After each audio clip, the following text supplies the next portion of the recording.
What's up? Am I on? Okay, we're good. What's up, everybody? It's Thursday, so thank you for joining for another episode of InfoSec Unplugged. I am your host, Davin Jackson. I don't know about y'all, but it has been a week for me. It has been crazy, but I am super glad that we are here. We're all healthy, and I get to kick it with y'all for a little bit. So I'm gonna give y'all a round of applause for rocking out with me today. And before I bring my guest on, I just want to give a couple thank yous. First, thank you to everyone who's been rocking out with me again this season. It's been crazy. I know I've been gone a long time. I know, 9, almost 10 months has been, a long time to wait on someone to come back and decide what we're doing. But y'all are here, so I thank y'all for that.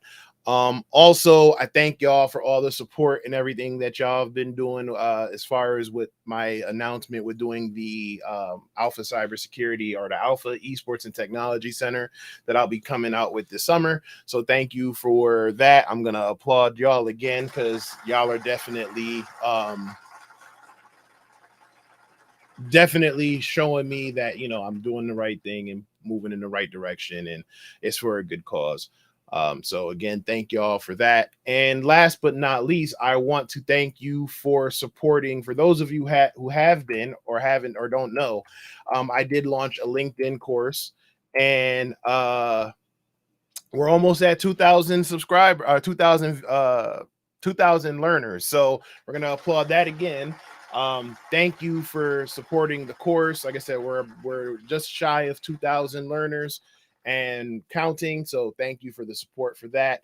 And again, just from the bottom of my heart, I greatly appreciate it. Now we got all that stuff out of the way. My guest tonight is an application security engineer. I know you've probably heard that term before, but I know it's used differently in different places. So we're going to get her definition on it. She's a lifelong learner, and honestly, she's just an all around great person. She will call you out when need be. That's how we met. So, but I'm gonna let her come on and introduce herself. So, ladies and gentlemen, everybody watching, please welcome my guest, Ozy Aghamba. Ozy, I'm gonna bring you in now. Hey, Ozy, how you doing? I am doing good. I mean, I have zero complaints. It's pre-Friday. That's how I like to look at Thursday. It keeps things, in a positive perspective, like, oh yeah, it's almost Friday. We are Yeah, over the hump. So yeah, I have zero complaints. Like you said, we're healthy, we've got work to do, exciting work and all that good stuff. So yeah, I'm pleased. yeah. So I'm gonna let you introduce yourself, but I just wanted to give a quick funny story. So I think we were on a panel together a couple years back, Yeah. and Oh, I think I made a comment like, yeah, just follow me or send me a message, and yeah, I respond to everybody. And I think were we on the air? And we're off the air, I think. yeah, and Ozy was like, yeah, it's funny. I sent Davin a connection request, and he hasn't accepted it or responded. And I was like, I remember looking off at something. I remember hearing it, going, wait, who? Me? I didn't. No, look. It happens. It happens, right? Especially when you're a celebrity. Like you get so many connection requests. How do you even know to go through each one? Like I get it. I totally get it, right? So I wasn't even trying to call you out, but then you're like, oh, send me a connection. I'm like, huh. I'm pretty sure I sent you one, but no response. But it's okay. It's okay. It You're a was, celebrity, so I'm but willing it to. was a celebrity. That's funny. But it was funny. I was like, I didn't know. I saw the profile picture. I wasn't sure. I'm like, and then like I immediately accepted it. And was like, here, okay, please don't. But like I said, but it's been great ever since. Like I said, I remember when I announced that I was looking for another role. I think like you were like one of the first people who hit me up, was like, hey, and hit me up with like a list and was like, apply. And I was and then followed up. But so like I said, but thank you for joining. And for those who don't know, go ahead and introduce yourself. Oh yeah, I am not at all a celebrity. I mean, not even in Davin's capacity. So let me just start with that right off the bat. Um, So my name is Ozy. I am a Nigerian, born and bred.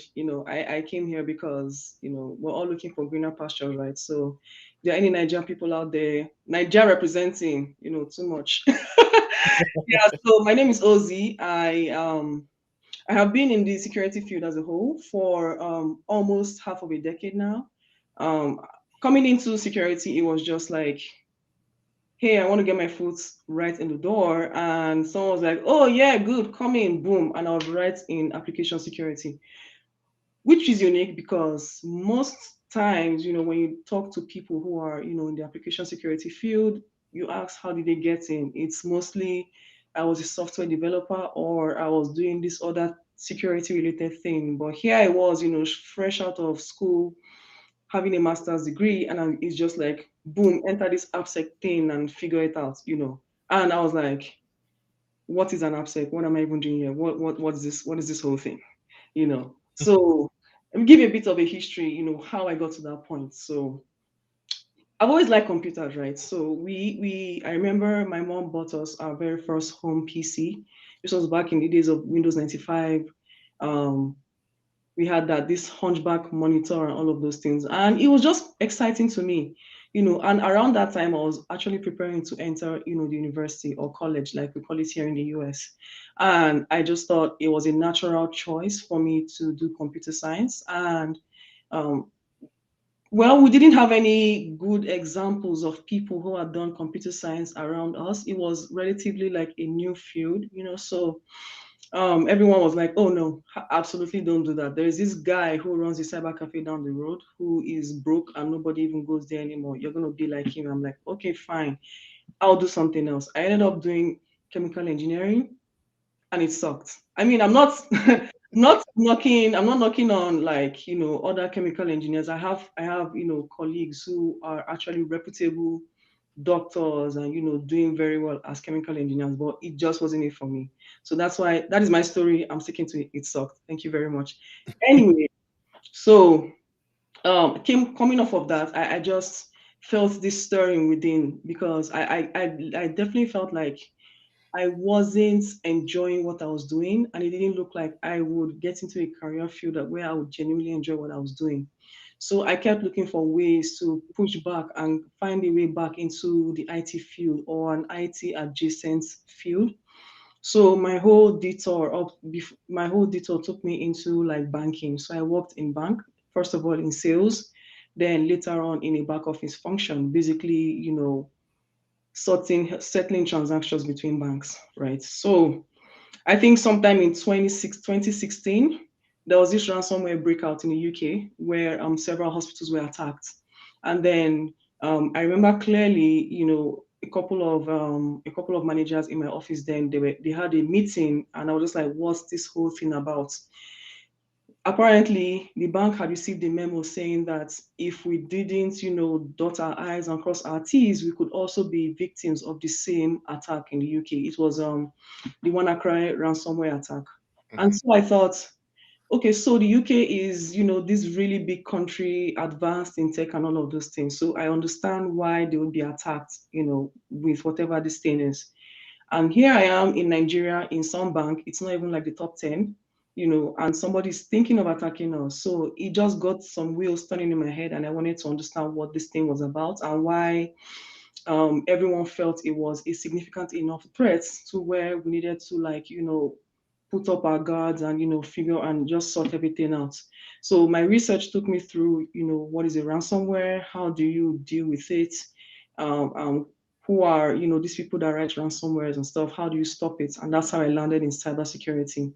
Around that time as well, I was seriously searching. I'm like, I don't want to stay where I am right now. Like it's like there was a fire lit under my chair, where it's like whenever I sat down, it's like I'm very uncomfortable. I do not want to sit here. I do not want to live my life, doing this career that's, where, I have no prospects, and I didn't enjoy what I was doing basically.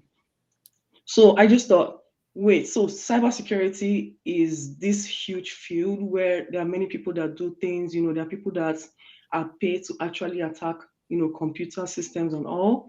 and then you have some people who defend it. It just looked like there's so many opportunities in there. And I thought, hey, you know what? Maybe this is the break I've been looking for. And it looked like even if you start like in one field, if you ever wanted to shift, you could easily pivot. And that was very appealing to me. So it was then I began to, make plans. I came to the US for my master's in 2017. So my master's, it was just like, for me, it was like, um, how do I show a prospective employer that even though I have not had prior IT experience or anything of the sort, that I actually, understand what this field is about to a respectable level, and that I have what it takes. So that was why I went for a master's degree. I am spelling this out because many people who are trying to get into the field are being sold on the idea of, oh, you need to have a master's, or you need to do help desk, or you need to do whatever. Everybody will give you advice, right? And everybody means well when they give you advice. But Right. you need to look at your situation and determine which step is better for you, right? So if I were talking to like an 18-year-old or someone who was like in their early 20s who hadn't yet figured life out yet, and they're like, I want an entry level, role in the field, it would be very easy to say, okay, um, do some internship, maybe start from IT help desk, that makes sense. Mm-hmm. Or you're talking of an international student, right? Who, for like, if you understand what means to be an international student, there are many rules against the kind of jobs you can do and what you cannot do. So me doing IT help desk, it would have been a long stretch for me to justify how that relates to cybersecurity. And as a result, I could have gotten my work permit disapproved, and I could have had to go back where I came from, which was just a no. So um, all this to say, evaluate your situation against all of the pieces of advice you get and determine which one is best for you. So for me, it was just masters. It just made sense. Let me go from there, right? And I do recall, I started applying for jobs right from my second semester. I was applying for internships, and it was very, very difficult, right? Due to a couple of factors. One of them being maybe employers are looking at me and like, this person is even new here. They don't even have professional experience. Mm-hmm. Why should I hire them? Right. It could also just be that, oh, this person is an international student. That if we take them on, we have to commit to sponsor them, and we don't have the resources to do that. So that could be, but most times for international students, it's either one of those two reasons, first and foremost, before everything else. Then towards my last semester, I thought, hey, I don't want to wait until I graduate school before applying for jobs, because I'm like, let's not be stupid here, right? Once you graduate school, you have only 60 days, to get a job. If you don't get it, then you have to start preparing to leave the US. So it didn't make sense for me, given how long I had searched and I didn't get any internship roles. I'm like, it's my last semester. Let me use this whole semester, along with everything else I was doing to apply for them. I remember I would wake up in the morning early, like around 6 a.m. I would head to, my first job in the school campus. Then from there, we would have like one or two classes. Then after that, I would head to my second job. Then come back home late in the night, and I'm sending out applications, sending it out like 20, 30 per day. Some days I didn't count, Mm. right? And as many as I was sending out, that is as many rejections I was getting. In fact, I feel like I got a rejection for a job I didn't even apply for. It was probably that. Like, it's like before you even apply, I reject you. Like, Like, no. nope. I just looked at it on I LinkedIn just and looked at you immediately like, got an email that said, no, sorry. yeah. So it was a stressful period, right? And there were times when it felt very heavy, on me. And I was lucky because I had friends around me I could talk to, I could chat with, and they'd be like, hey, Ozy, keep your head up. You know that you didn't come this far, to just give it up and just go. Right. There will be something on the horizon. Just keep on pushing.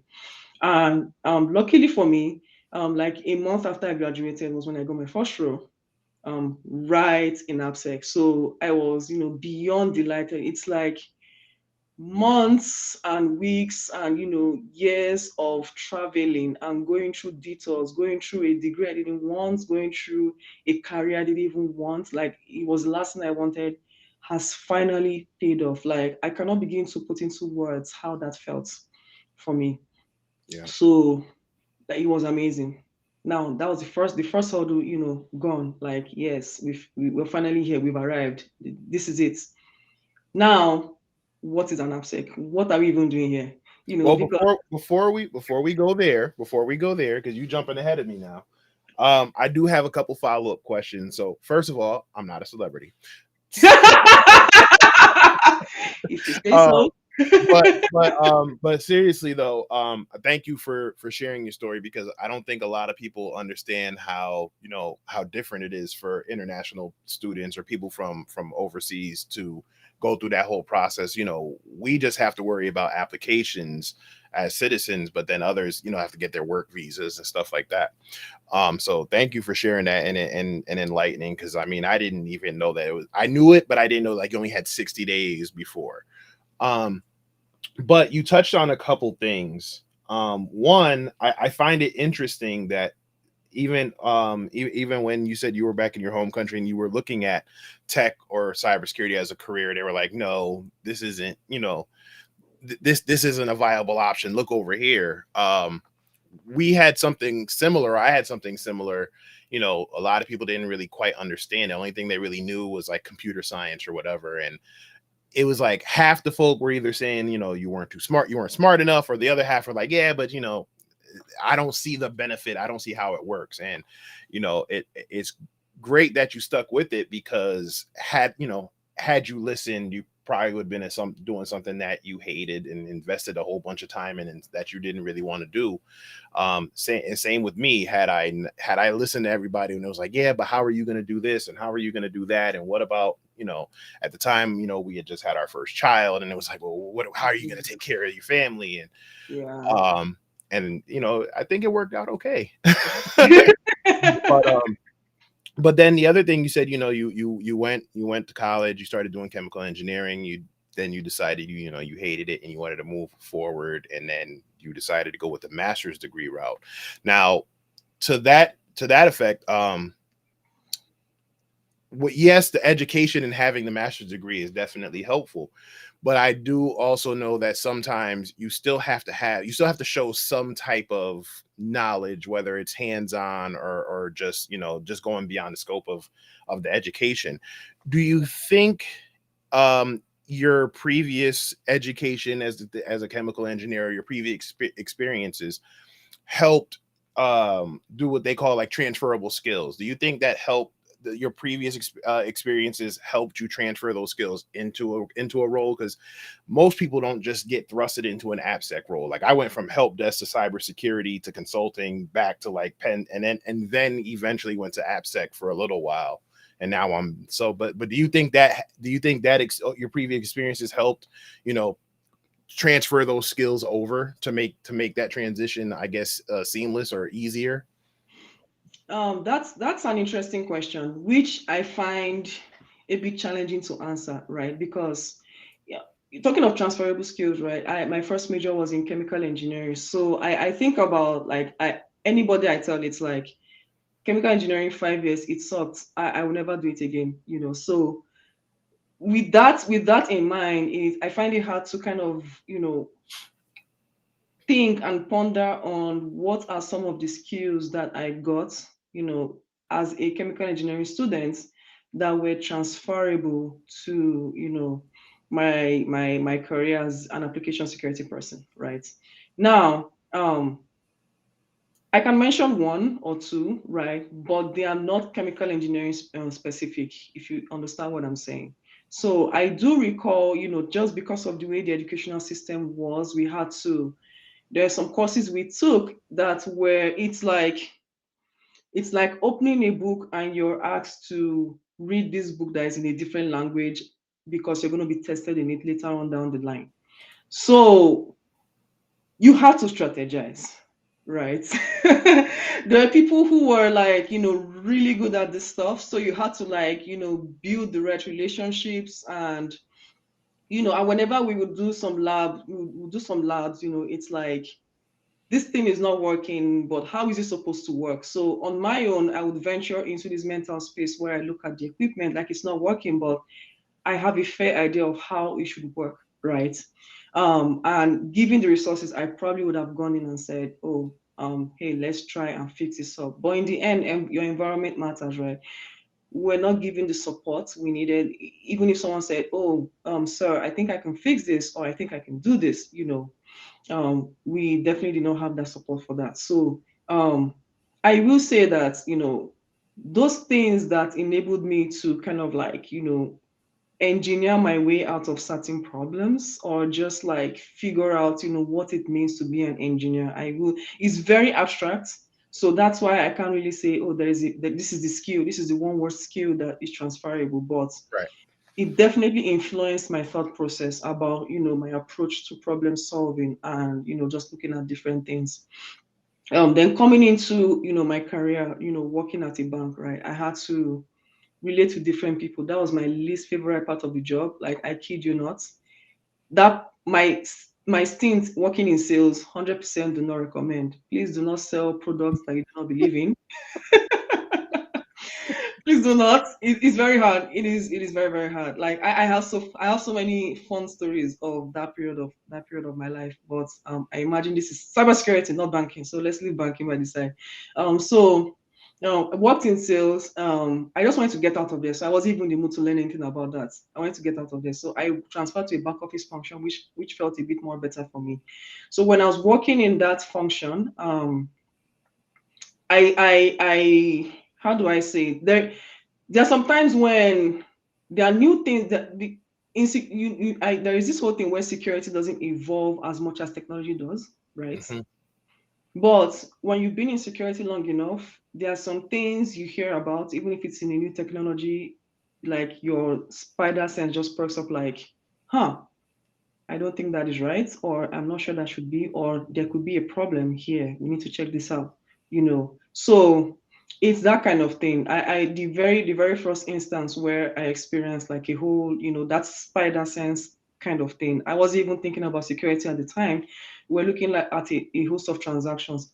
Before I joined, there were some things that happened, in the units where, some people took advantage of a bug in the system, and they were able to withdraw money they didn't have, and because we're not reconciling the books. So I came in, I was part of the team reconciling the books, and then I noticed a pattern, in some transactions. Like, first day I was like, huh, why will a person need to withdraw this exact amount, like exactly this number of times in a row, Then I'm Yeah. like, this person did it, that person did it, their accounts are in the same region. Then I'm like, I remember writing an email to my manager. I'm saying, sir, I think you want to look at this. I think this is weird. What do you think? And next thing I know, immediately it was escalated. And then they were like, oh my goodness, you don't know what you did, but you just found out this same problem that, happened, back then, where we had all these issues because we're not reconciling the books. This is exactly how we started. So I'm like, huh, Yeah. okay. Yeah, spider sense was really good there. So that's one of like the earliest memories of where like I had that whole thing going on. So from that I learned to, like, ask questions, Yeah. question everything. There's usually a pattern to these things. If there's a pattern that is like, oh, something just goes off your head, like, huh, I'm not sure this might be, is everything okay? Ask questions, because you never know what, could be lurking behind, what could be seemingly innocent, information or data sets, right? So I will say this though, one of the things that actually that I could see that directly transferred to me landing my AppSec role was, um, of course, the curriculum I did in school was okay. It was nice. I did some security stuff, network security stuff. Hmm. But towards my last semester, we had elective courses, and one of the choices there was advanced software engineering. I don't know what got me to do that, but I just thought, hey, let me do it. Mind you, I've never written a line of code before, and I've not even done software engineering. So why would I even go and do advanced? I just thought, hey, you know what? Let me go and see what's up. So when I went through that course, I understood, different software methodologies, data diagrams, different engineering patterns, all of those things. So, and I remember when I was being interviewed, I was interviewed on like web application security stuff. I did a course on that. And I was also interviewed on software engineering methodologies, because one of the one of the most important things about application security is, application security is not one of those jobs where you just sit down and you're doing your own thing for your own team, right? Whatever it is you're doing, it's almost always in collaboration with another team. For AppSec, you're going to be heavily collaborating with engineering. How do you get engineering to work with you if you're not willing to understand how they work in the first place? Absolutely. So that's one of those key things where it's like I didn't even think it was going to be that big a deal, but it was that course I took that helped me land my first role in application security. Nice. Okay, so we're gonna get more into application security as far as just what it is, the differences between app security and other security, like you just mentioned, kind of deal working with other teams because a lot of other companies don't really do that unless they have like a purple team type setup, and Mhm. just how just again some of the similarities and differences, and how AppSec it kind of stands in its own, at least in my opinion. AppSec is kind of its own beast over there. But Yeah. before we do that, I'm just gonna go ahead and do this week's sponsor. Well, not really sponsor, but affiliate link. So NordVPN, the sale is now up to 63% off for a 2-year subscription. So I'm just gonna play this little infographic here, and then we'll get right back to it. Stuck at home? Make the most of the internet with NordVPN. As you're trying out new apps to save you from boredom, NordVPN will make sure that your data is always protected. And you can still travel, well, virtually, by connecting to VPN servers in almost 60 countries. Up for a new gaming challenge? Make sure that cyber threats don't get in your way. Feeling curious? Access the news from all over the world firsthand. Get the app now. NordVPN. Online security starts with a click. So again, thank you to NordVPN, who's our affiliate link for this episode. I know it said up to 59% in the chat, but it is actually 63% off right now for a 2-year subscription. So go ahead and click that link. And when you do click that link, if you do purchase it, we do get a small commission, and it does help out the show. Also, if you also want to help out the show, be sure to like, follow, and subscribe. Get the algorithm boosted up, because YouTube still doesn't like live streams or podcasts, even though they have a new podcast channel thing set up. It's weird. I don't know. I'm trying to figure it out just like everybody else. But go ahead and hit that like button, subscribe to the channel, tell a friend to tell a friend that we're back and we're live. So I am speaking with Ozy Aghamba, and we talked about her career so far, how she got into tech, or how she wanted to get into tech, how she deviated from that, did chemical engineering, worked at a bank for a little bit. She highly recommends not working sales for a bank. um, so we've established that I'm not a celebrity. We've established that, sometimes you gotta work, and you gotta grind, and you gotta apply to everything at night, and just and keep grinding to get to where you are now. So now you're here, and you are in application security. So for those who aren't familiar with application security, or have a different definition of application security, what exactly is application security? Application security, the easiest definition is just, all of the things that you do to make sure that, your application is being designed and built and deployed and monitored securely. So think about the whole, there's for many companies they probably have like a software development life cycle, right?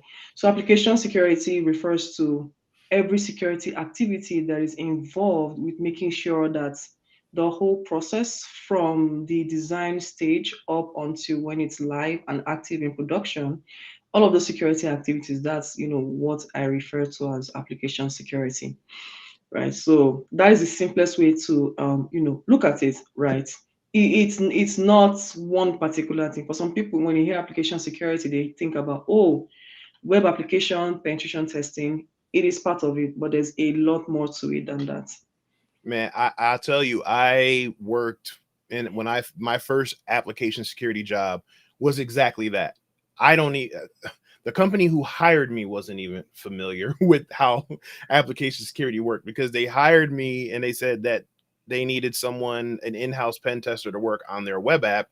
And come to find out, it was a web app, but they also then came out with a mobile app, and it was like strictly like API driven. Ah, So you can't yeah. you can't treat, you know, a mobile app or a web app that uses APIs like a regular web app. You can't, some of the things you can't even test for. I mean, you have some of the foundational stuff like your burp suite and stuff like that, but you know, I didn't know what Postman was back then. I didn't know how to look for an API. I barely looked through JavaScript code up until that point. I never really had to do a source code review. So there's a lot of different things that I realized with application security.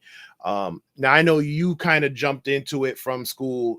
I don't know if you've actually experienced any other type of security shops, but have you seen any differences in application security versus, you know, other shops? I can speak to, you know, my experience across, you know, the two companies where I have been and just interacting with, you know, other professionals in the industry, right? So there are no two orgs that will be absolutely the same when it comes to application security, right? There will be commonalities in terms of like AppSec is, you know, all the security things that you employ when you're building on your software. But when it comes to the maturity of the security program, that is where you're going to see, you know, a lot of differences. Also, how each company goes about, you know, doing the AppSec things that they do, right? So there will be differences, you know. So when I came joined my current company, it was like the company that I left, you know, it was a bigger company, right? So AppSec looked a lot different to them, right? And besides, there were a couple of, you know, engineers who already like were familiar with like security. So it wasn't that much of a hurdle trying to communicate security and build up a security champions program. A security champions program is one of those essential, you know, elements of an application security program, and you tend to get those in companies where their security posture is a bit further down the line than, say, like at a startup. At a startup, you know, you're probably going to meet people who are like, why security? My code works, you know. When I write my code, I'm just writing it to accept a user's request and push back a response. What else do I need to do? Right. And that's where lots of people have bad experiences with security engineering. It's like it's like it's like you're coming in and then you're telling the engineers, this is bad, this is bad, this is bad. And they're like, how is it bad? My code works well. Like, you know, it compiles, you know, in a very short time. It works as function as you know, as it's designed, right? You are personally attacking me right now. Well, I mean, why would I attack my own host? I didn't know that coming into this. No, I've worked 2 AppSec jobs. One was a fintech company and the other one was a crypto startup, and I won't say their names. But when I started the AppSec company, when I started working with the fintech company, that was the one that said, "Oh yeah, we have a web application." And I'm like, "Oh, web app, that's my specialty. Like I love web apps." And then got there and was like, I have no idea what's going on. And the manager kind of told me that I had to be the bad guy, so to speak. Now, in other shops, we had, you know, your red team and blue team, but in a consultancy, it wasn't so much of worrying about the other team. It was, you know, get the pen test done, tell them what they did wrong, tell them they have to get it fixed, no questions asked when we come back next year or whatever, you know. So it was kind of like being a hard ass to a certain extent. So now imagine that in an AppSec shop with a development team. So I'm taking that mentality going. I remember and I think I have a former coworker who can attest to this. When I first got there, I said, okay, show me all the vulnerabilities and show me everything that was done previously. And they had like a spreadsheet of like 400 findings that they found over the course of the last couple of years or whatever. And but there was no update. We didn't know if they were fixed. We didn't know anything. And they needed a deadline to find everything out. And I remember going to the development teams and I was just like, you got to fix it. And this is bad. Your code sucks. You know, everything about this is ugly. And, you know, and that went well. It went like so well.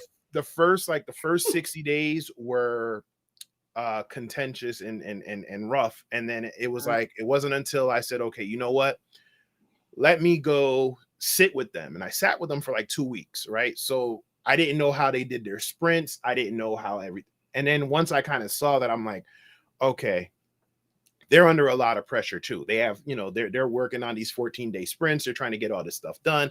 They have requests coming in from the CEO to the CISO to whoever about, hey, can you get this bug fixed, or can you throw this feature in here right now? And we're not going to worry about going through like staging and development. We're just going to push straight to prod. And it, yes. And it was kind of like, I developed a compassion for them. Like, okay, so let's do this. We know that you're supposed to take up 10% of your sprint for security fixes. So this is what we'll do. We'll sit down together, figure out what is the worst vulnerabilities you have, and let's get those knocked out first. Let's get the criticals and the highs down, and then once we get those out of the way, then we can start looking at the mediums and going, okay, we can try to figure out whatever.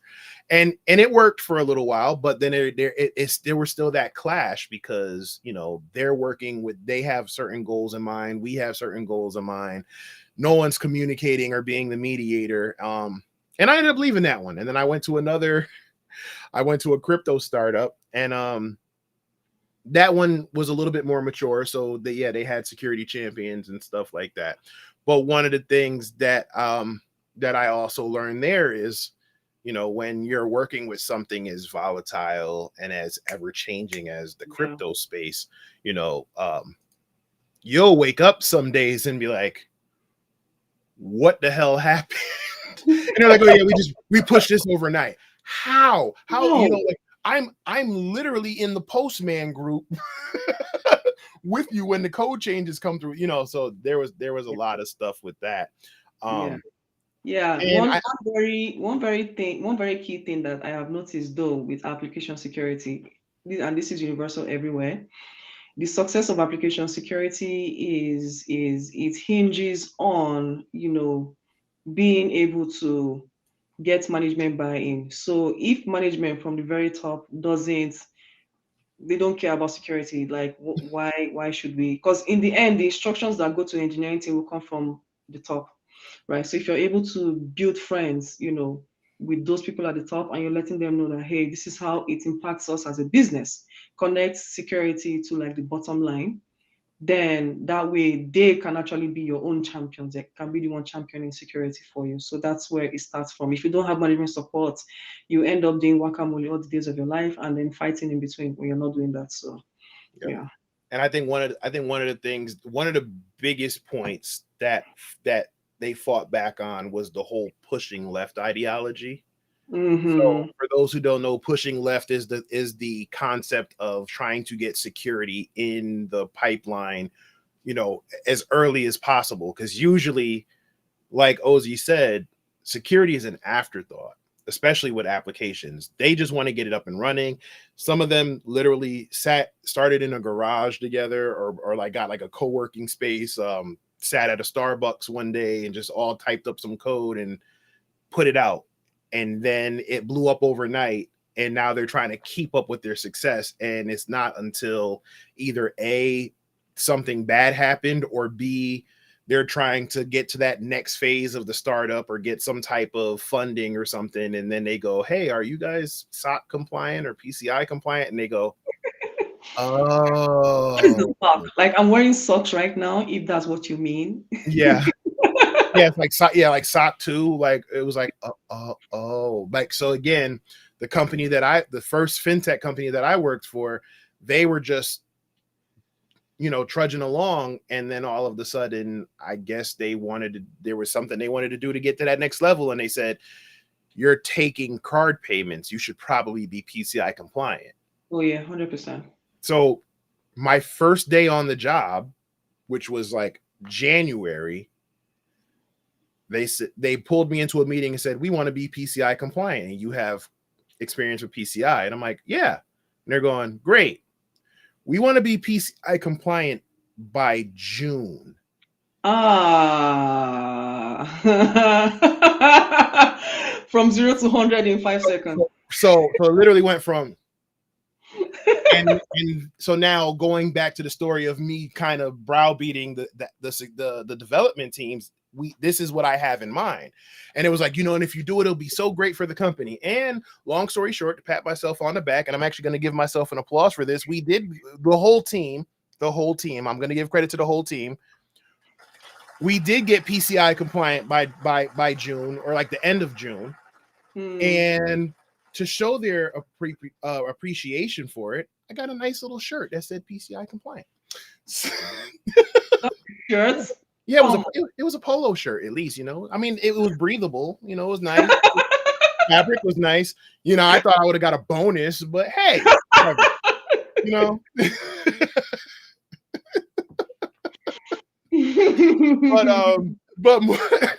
moving along, the one thing I do like about AppSec, and I think you can attest to this too, it's not as it's always moving, right? Because again, as long as you have an application, you're working at a startup, and the startup is somewhat successful, they're always writing new code. They're always trying to figure out what the next thing is, and that next thing always needs to be secure.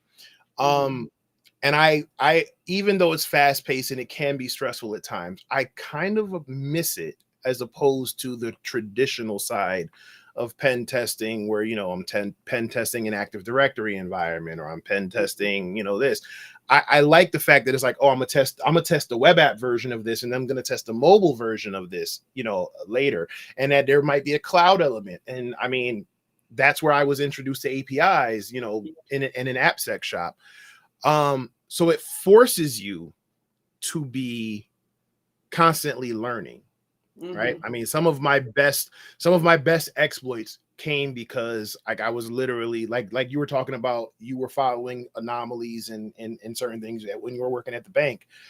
My biggest exploit to date was I cracked an app's MFA. And the story how I came about that was it was my daughter's, like, I think 8th grade graduation. And we were waiting to go to Cheesecake Factory because that's where she wanted to go for lunch. And there was a Barnes and Noble's next door. And I went over there, and there was a hacking multi-factor authentication book. And I started just kind of skimming through it while I'm waiting for the thing to buzz to let me know I'm ready. And I'm sitting there, and then I go back and I sit down, and I'm thinking about it, that I'm thinking about the app. As I'm thinking about what I just read. And like, as I'm sitting there, it was like, and we ate, enjoyed it. But as soon as I got back, I set up, I went and got like a pre-production version of the app, fired it up in a VM setting, and just went to town. And lo and behold, I was able to crack the multi-factor authentication.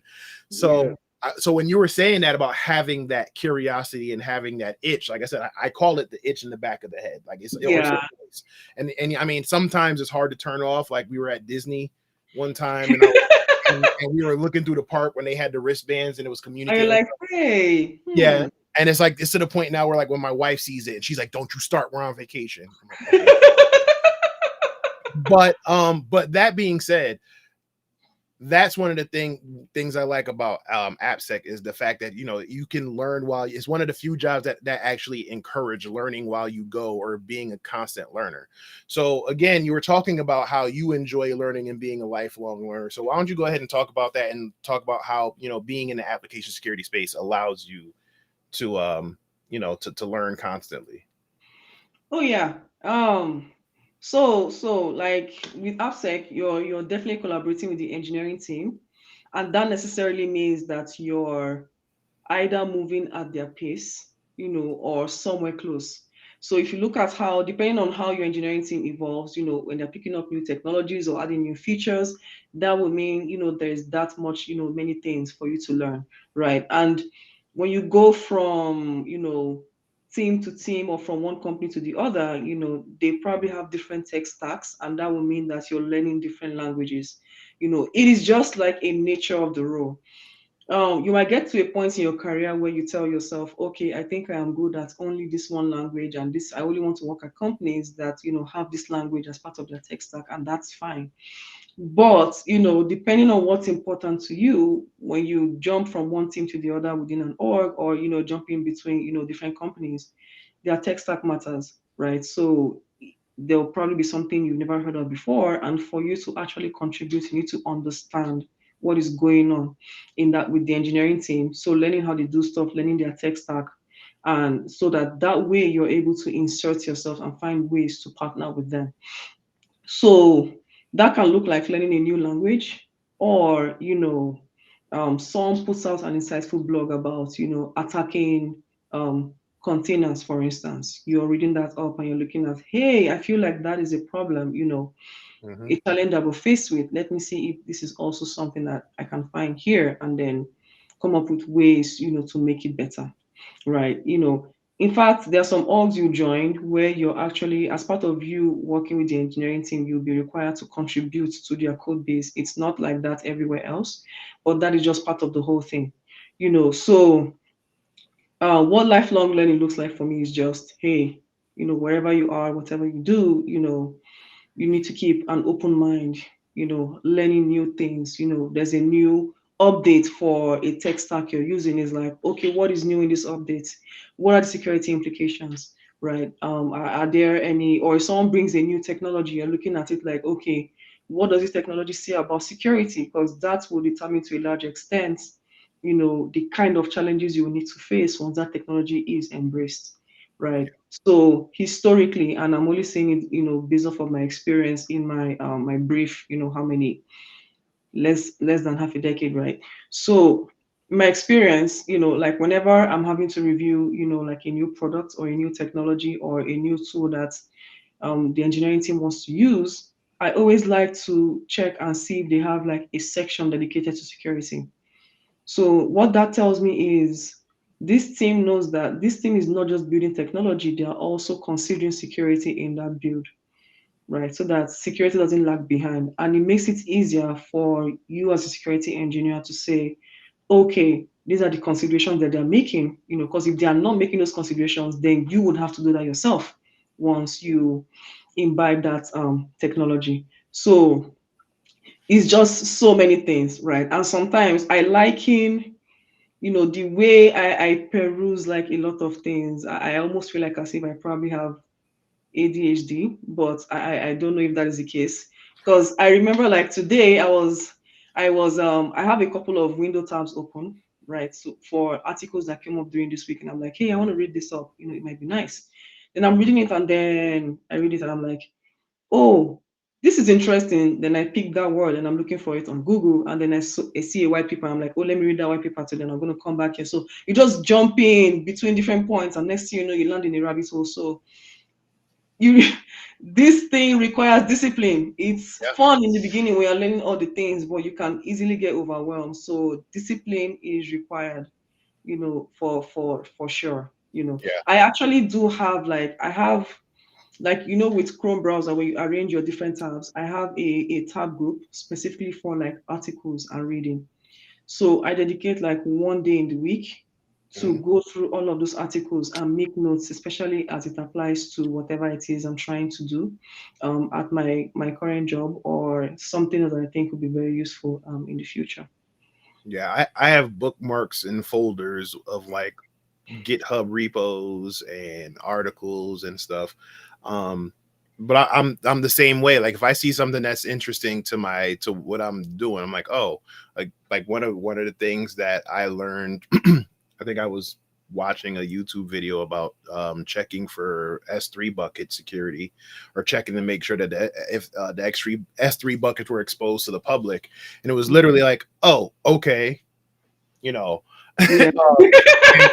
and it becomes like, for me, what I would do is like it became my morning routine. So I get up, exercise, see my kids off to school, and then there's maybe about like a 30, maybe 30 to 45 minute window of like quiet time. Hmm.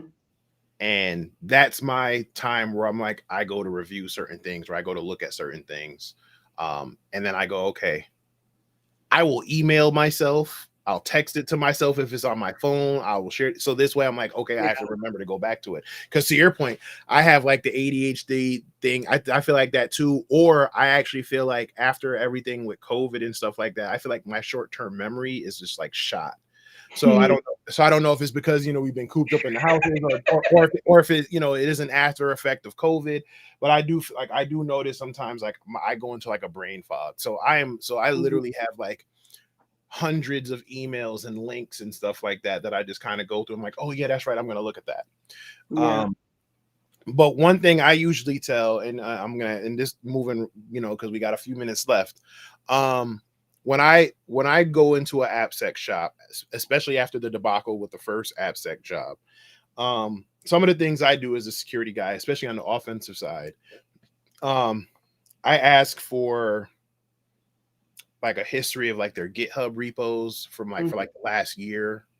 What pen tests were done, whether it was internal or from a third party, because I actually like to read those reports and see it, and then see how it was fixed. I'm not the strongest with source code review. But I'll ask for the source code and look through it and double check everything, and then also with the GitHub stuff if they commented out, so I go, okay, this is what's supposed to be happening here, this is what's supposed to be happening here. And I try to get a whole understanding before I even run a scan on it. I'm doing a whole bunch of stuff, sometimes even before I even start the job officially. Like, so I'll start. It's like a soft start. Like I'll pop in, have a couple meetings, and I'll go, hey, I'm not starting till next week, but email me all this stuff. And again, people might look at it like it's crazy, but I feel like doing that helps get you in the mindset of the shop you're getting into and what you're about to jump into. What tips do you have for people who are looking to get into the AppSec space? Because like I said, it is a different environment as opposed to other security shops. Oh yeah, 100%. So it's interesting when I get asked these questions about, what do you want to tell people who are trying to get into the AppSec field, right? It's definitely, it's a less steeper learning curve for people who are already versed with software engineering. So maybe people who have worked as software engineers or something, right? But for everyone in general, anyone trying to get into the field is understand software engineering, have an understanding of what software engineering is, learn one programming language, right? And understand it. Some people will go as far as saying, learn how to code. And I'm like, that is not a hard requirement for you to get into AppSec. There are some orgs or companies you join where that would necessitate you actually having to write code, and that is fine. But there is a lot more you could be doing as an AppSec person, right? There is this my unofficial mentor, AppSec mentor, Tanya Jinka. There is something that she said. It's funny that you said that because I was about to post her book. Yeah, like like in fact, let me not even talk about that book yet, okay? Because it was I did when I first started AppSec, and I'm like, what is AppSec? What am I even doing here, right? Like I think a year into after I started there, this book came out, and when I read the book, it was like doors that have been closed in my mind or it began to open. It was like everything began to make sense. So in fact, okay, so the book has been posted in the chat. So Alice and Bob learn application security. Please get that book. I don't think there's any more I can say that will not be covered in that book. The book covers every single thing, the basic things you need to know. Right. So it's a very wonderful book, and has like the book came at a very wonderful time, and I really admire Tanya Jinka for all of the effort that she puts, not just into the book, but into the industry, creating AppSec awareness. That's the book right there. That's the book right there. This should be like an AppSec Bible. Like everyone can quote me on it. I'm not even going to deny it anywhere, So definitely understand software engineering methodologies, learn one language, right? If you might learn one language and then decide, okay, what are some common vulnerabilities with this language, how do you that when you learn the language, it helps you understand, the flows, the syntax. So that way, when you're trying to do a code review, you understand what the code is doing, and if there is a vulnerability in the code, you're able to spot it. Right. If you want to learn how to write the code, that is fantastic. It helps. Right. But at the very core of it is you understand what that language does, so that you are able to tell an engineer like, hey, this could potentially go wrong, right? And another thing too is, while it would be easier for you if you were already had prior experience as a software engineer, it is not a necessity. Why? Look at me. Look at me. Yeah.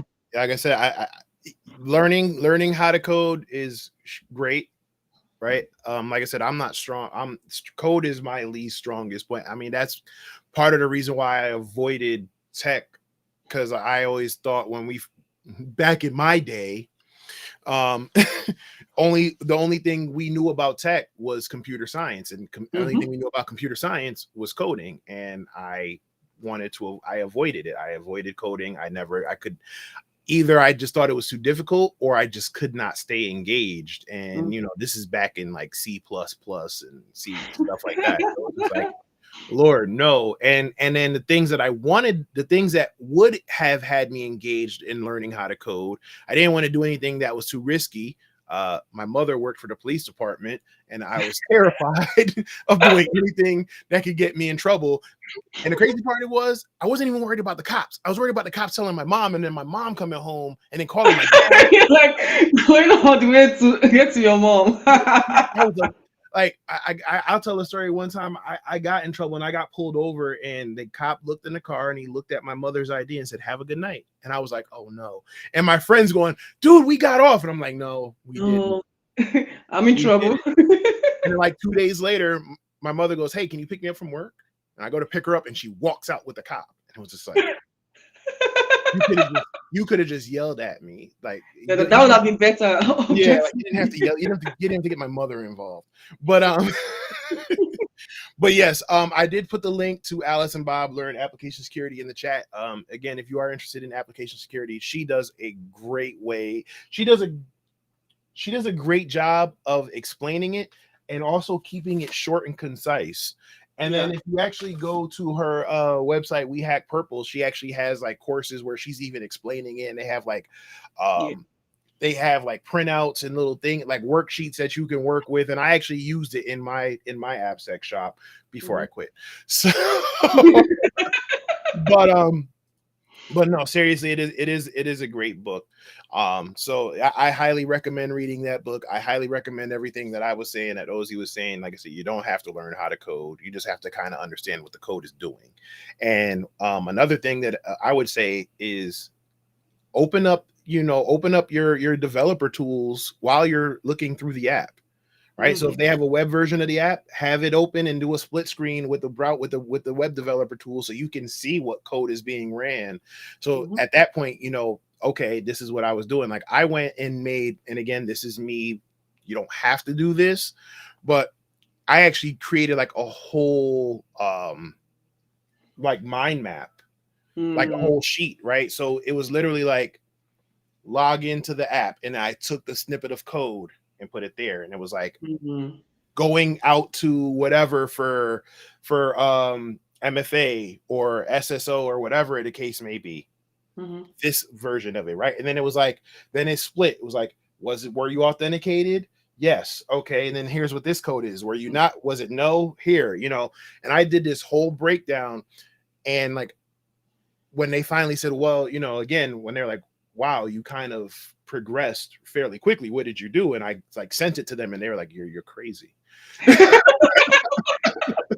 But I knew that was the only way I was going to get to understand it. And I used that. And every time they upgraded or they changed something to the app, I literally found that new snippet of code and just replaced it in my mind map. So this helped me get an understanding. So, I mean, so there's ways around it. It just depends on what you're willing to do. So we're going to wrap up. Got a couple more questions for you. Let's see here. So we talk about the AppSec tips. What are your thoughts and I already know the answer because, like I said, I think I talked about it earlier when I introduced you.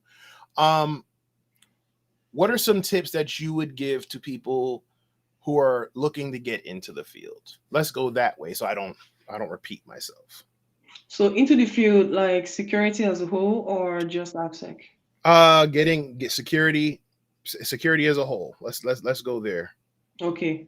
So security as a whole is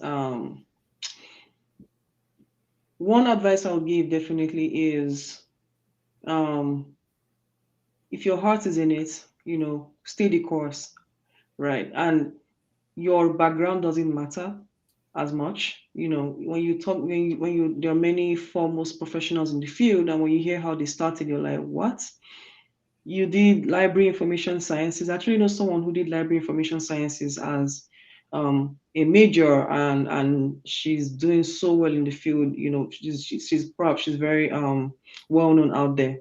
So your whatever you did in school as a major or whatever, it doesn't matter. What matters is what you're willing to do now, right? And that means you need to have like a near endless appetite for learning new things. You need to be able to soak up, new knowledge, because a lot of things will be coming at you. There's a lot of things that you need to understand to be able to hold an intelligent conversation, about security, and therefore, talk to others.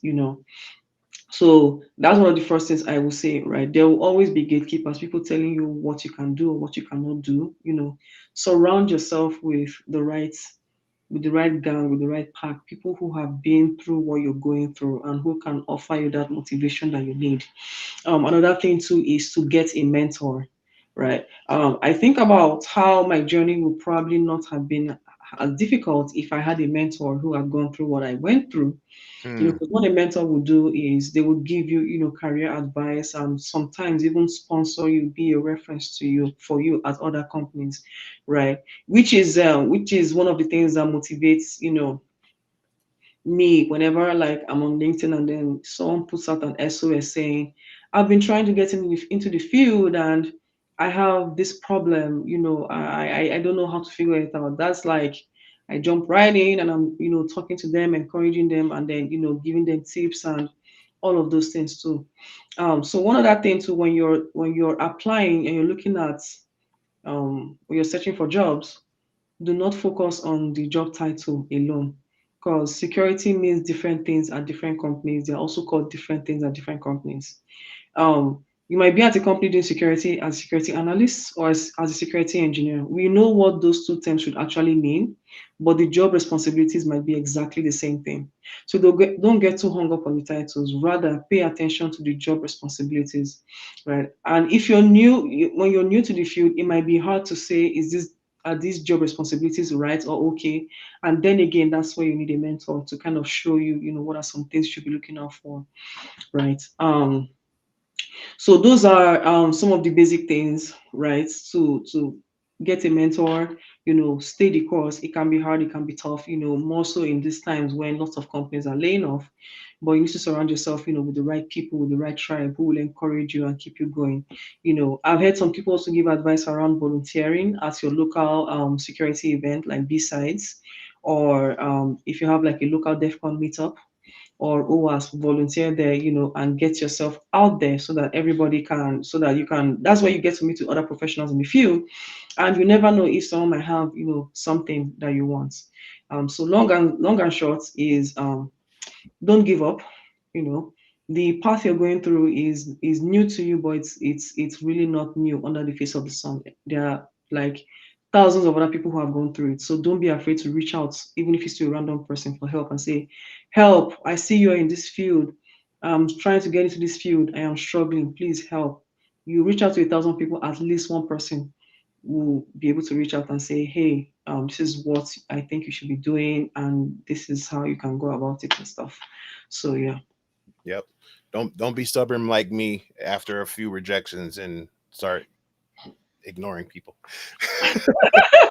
No, I mean that's what I like. I asked a bunch of people and I just got ignored. So it was just like, all right, fine. I'm just gonna go it alone. And like I said, I feel like I probably could have been where I'm at maybe like 2-3 years sooner had I, actually just stayed the course and got a mentor. So definitely agree with you 100%. So final question. I know you've seen the show, but if you haven't, what is your why? What is my why? Ah, what is my why? I think I was in an interview and then someone asked, the standard, where do you see yourself from 3 to 5 years from now and all of that. And I marvel, I marvel at how that definition has changed for me. Mm, Right. So 2 years ago, if you had asked me, where do you see yourself in like 3 to 5 years from now? I would have said, yeah, 3 years from now, I'm definitely going to be a staff engineer, whatever.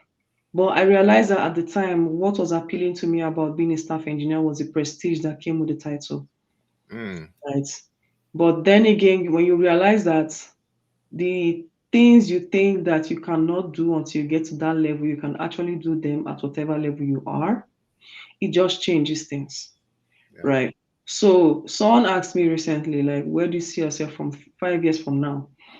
And in all honesty, I couldn't tell them, oh, I see myself as a staff engineer, because in the end, work is just a subset of what your life is, right?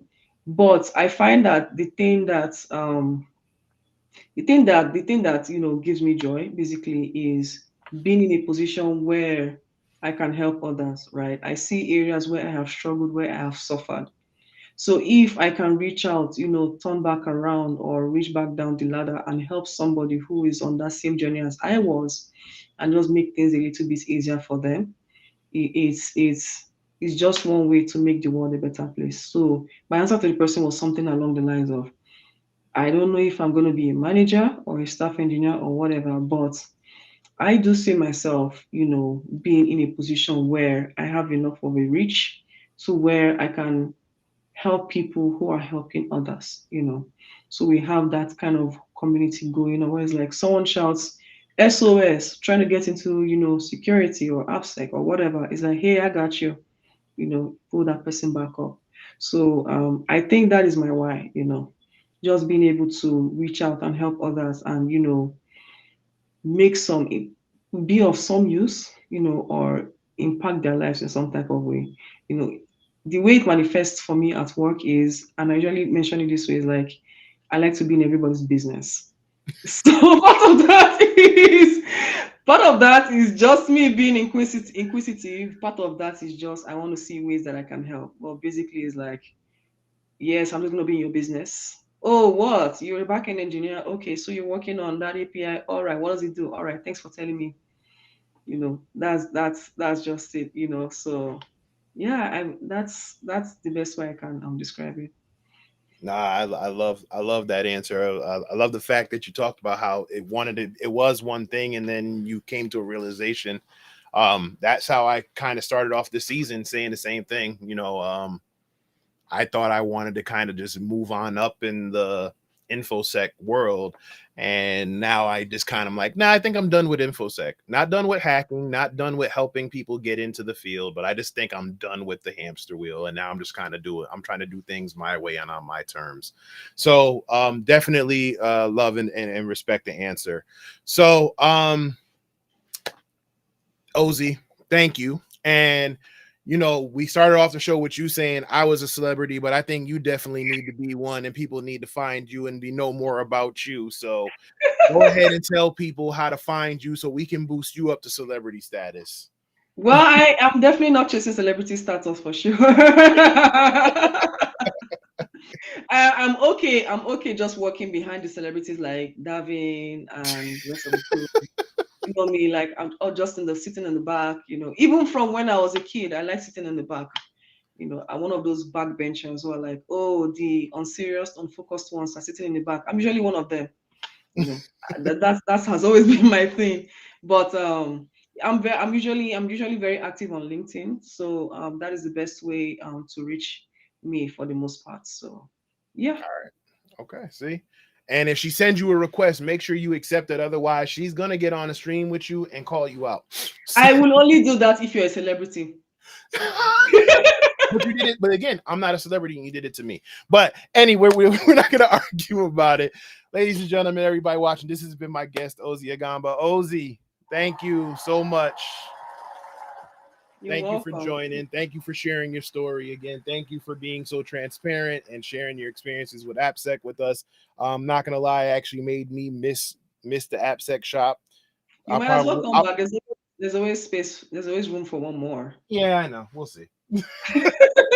I might get old. Let's see how I feel in the morning when I wake up and go, no.